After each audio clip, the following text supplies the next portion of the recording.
আব্বু, আজকে স্কুলে আমাদের শিক্ষক একটি হাদিস শুনিয়েছেন। আমি বুঝতে পারিনি ভালো করে। আমাকে কি একটু বুঝিয়ে বলবেন? হ্যাঁ বাবা, বলো কি হাদিস শুনিয়েছেন তোমার শিক্ষক? হাদিসটি হলো, যে ব্যক্তি মিথ্যা বলা ত্যাগ করে, আমি তার জন্য জান্নাতের মধ্যভাগে একটি ঘরের জামিনদার।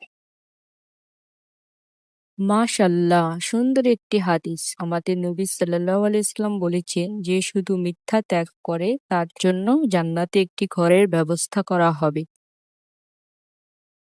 কিন্তু আব্বু, মিথ্যা তো অনেকেই বলে। কেউ বলে ভয় পেয়ে, আবার কেউ বলে কোনো কিছু থেকে বাঁচার জন্য।